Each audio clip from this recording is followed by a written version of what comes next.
Welcome to What's That Pen? My name is Amanda Arneill, and today we are looking at the Ohuhu. Ohuhu?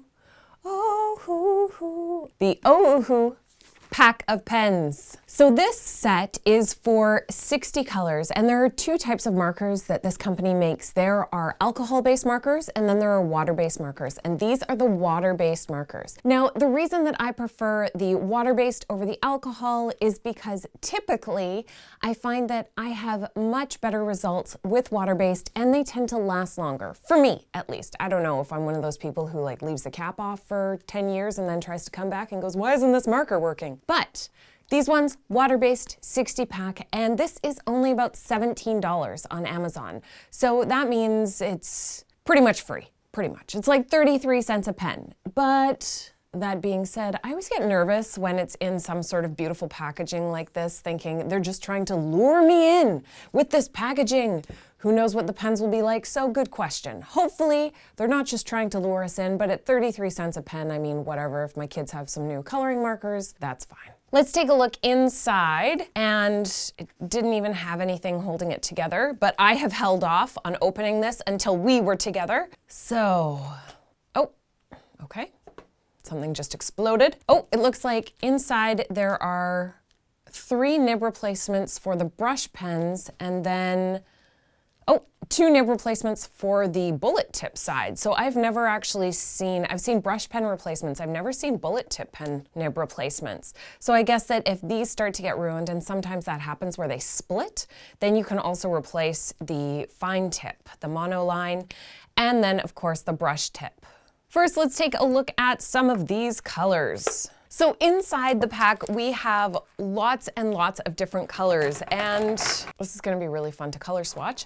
There are tons. Now, I noticed when I was pouring them out that inside there is something else. And again, this is something I've never seen before with pen sets, that they have included actually a swatch guide for you to do, and then also the swatch guide of what they tell you the colors are going to be, but it's really nice to have that comparison of what the colors actually are. Now, one thing I do notice is that this is on quite rough paper, so I don't know if I would do my swatch testing on here, at least not with the brush pen side, because there's a good chance it is going to ruin the nibs a little bit. Well, let's dive in and see what we can make, and if we even want to make anything with these pens. So the ink in these pens is a water-based ink. It's non-toxic and it's acid-free. Hard to find that out sometimes, but these ones are acid-free. They also say that they're fast drying, so we will try that out down here in our juiciness meter to see how quickly they dry, which means if they dry faster, they're usually better for you if you are a lefty. Let's take a look at the actual marker itself. So inside we have a felt nib, and felt nibs, of course, fray more easily than the nylon nibs, and it's also a brush nib, which means that it is flexible. Let's do the upstroke and downstroke transitions to see what our thicks and thins are. This is a really good way to get used to your pens, to see how large your writing is going to have to be, and to be able to compare the upstrokes and downstrokes. It also allows you to get a sense of how you're going to have to put pressure onto the pen in order to get the best out of it. And you can see towards the end of the line, I had a better sense of how thick the upstrokes were going to be. Now, the upstrokes are definitely thicker than what I would consider ideal. It's still quite thick, but when you compare it to the downstrokes, which are also very thick, then there's still good contrast between the two. And that good contrast makes for beautiful brush lettering on your part. So the thick line is very thick there. And the thin line is, you can make it quite thin, but if you can't feel the paper for that thin line, it's not going to be your ideal thickness. So the ideal thickness is more like what I had at the top here, more like what I have over here. And the reason that that's ideal is because it allows for you to feel the paper even on your upstroke. And when you can feel the paper, your wobbly strokes go away and you have much cleaner upstrokes. Let's look at nib rebound. So using it just on one side without turning the pen, and then taking a look at the pen, you can see that there is still a slight bend, and it does look like it's staying there for a while. That just means you need to make sure that you are turning your pen as you're writing. That will allow you to keep the pen nib in its best shape, Also to make sure that your lettering was consistent from the very first letter to the very last letter. If you keep it just facing one way all the time, it sort of starts to bend more and more and more, and especially your upstrokes, they won't be as crisp and clean as they were at the beginning at the end. Oh, it's really hot in here. Whew. I wore this shirt because, as my 6-year-old likes to say, there's an Arctic breeze that's really come in. But inside a house, not quite as Arctic.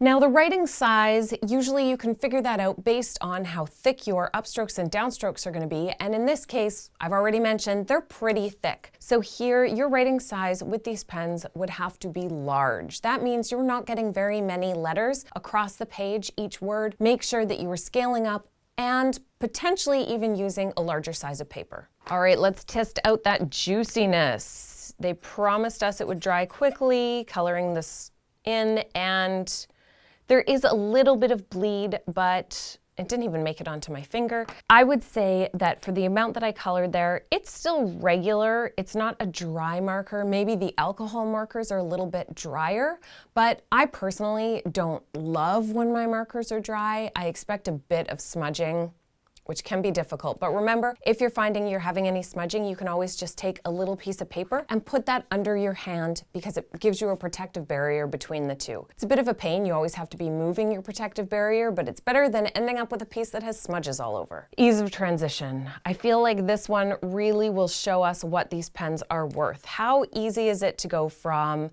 one direction to the other and change pressure, and then going the other way?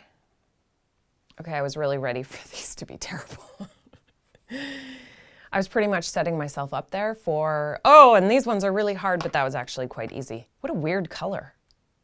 I think I like it. That is a very unusual color. It's sort of red with a touch of nails thrown in there, a little pop of pink underneath. So the ease of transition on a scale of yay, okay, nay, and stay away, it's actually pretty okay. For a large pen, that's impressive because typically those have a little bit of flip and flop at the nib.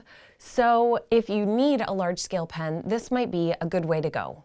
So let's just chat a little bit more candidly about these pens, because when I use them for writing the title of the pen like I always do, one thing that I definitely noticed was that some of the nibs, like this beautiful light pink, are much firmer than some of the other nibs, like this gorgeous color that if that's the way the nib was, I would never use it. Now, thankfully, there are 3 replacement nibs in the pack. So this one, even though it's brand new, I would probably replace it right away to see if I could get a nib that wasn't so flaccid, for lack of a better word, but it just sort of like flops on the page, which is not what you want. You want something that is crisp. If all of the pens were like this would be a hands down run out, buy this pen set, no delay. But some of them are smushier. The fact that there are 3 nibs does sort of help with that, but what I would suggest would be to test out all of the pens and then see which ones are the worst and consider replacing those nibs with the replacements, because it might just be a nib irregularity. I know with my Tombow pens sometimes that happens, where straight out of the box some of them are softer for use than others are, and it can be a little bit frustrating, but you just have to keep in mind that while it's the same pen, it's not the exact same pen. So leave a little bit of flexibility, but this sort of flexibility is too much, and in that case, you would want to change out that floppy pen. One other thing that I want to mention about the colors, because 60 colors, that is amazing. And again, you might think, well, this is good competition for Tombow. The Tombows are quite expensive. Is this a better alternative? And on one hand, yes, this is a great alternative to the Tombow dual brushes. Similar size of writing. There's pretty good rebound on the nibs, which means that you get relatively confident upstrokes. But I do want to point out that some of the colors are very similar. You don't necessarily need both of these oranges or both of these oranges, probably just 2 of those. The 2 more extreme ones would be good. You don't necessarily need these pinks, which look almost the exact same, and then, oh wait, there's another one over there in the purple section that has a more purple lid, but is the same color as a pink. So I would suggest going through, and what I like to do is I weed my collection. If there's a color that I am most likely never going to use, such as this one, question mark. I just don't write with that color, but if there's a color like that, I typically put it to the side or give it to my kids. I mean, if you want to keep it just in case, like as a backup, you can totally do that. I have a container where my backup pens are, and that is where I would put it so that I know if I'm looking for a particular color and I don't have it in this set, I always just sort of check in my backup pack. The same could be said for those duplicate colors. Either get rid of one, get rid of the one with the floppier tip, or put it into your backup container. Because of those color duplicates, I would say it's probably more likely that this pack has like 48 usable colors instead of 60, but 60 sounded really good, so that's what they went with. Even if it was just 48 colors and it's $17, this is still a really great alternative if you want a larger scale pen. There are lots of color options. The colors are actually quite beautiful. There are some more unique colors that sometimes can be hard to find in a regular set. And there's nice contrast between the thicks and the thins. It's not necessarily the best pen ever for lefties, but it performs just like you would expect a pen to perform. So there's a little bit of smudge possibility. Remember, you can always put a piece of paper under your hand or wear a glove. That's cool too. One thing that does make these ones stand out from many of the others that are just sort of rando pens is that these ones are actually acid-free. So keep that in mind that these can be used for projects that you want to last for a longer time. Now, one niggle. Watch this.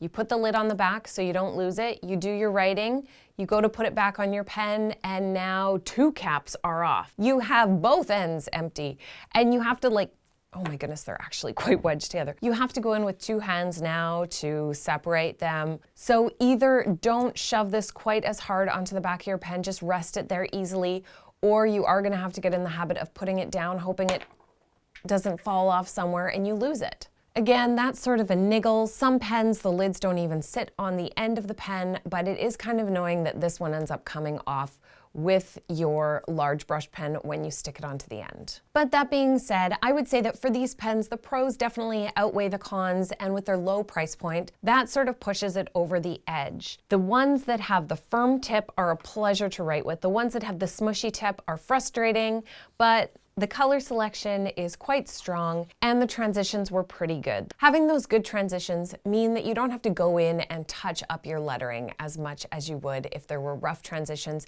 You can get nice smooth curves, and if you don't, there's always a bullet tip pen on the other side so you can go in and touch it up. Now, I'm not gonna lie, there have been lots of pens that I have reviewed, and I don't know how many more I'm going to do. So if you have a pen that you absolutely want reviewed, leave it in the comments below. I'm getting to the eco lines really soon. Those are next up in my list of pen reviews. And I do have a few others coming down the pipes, but there are lots of tutorials that I wanna get to in between those reviews. So keep an eye out for those, and make sure that you're subscribed if you're not yet already so that you don't miss a single pen review or a single tutorial. Until next time, happy lettering!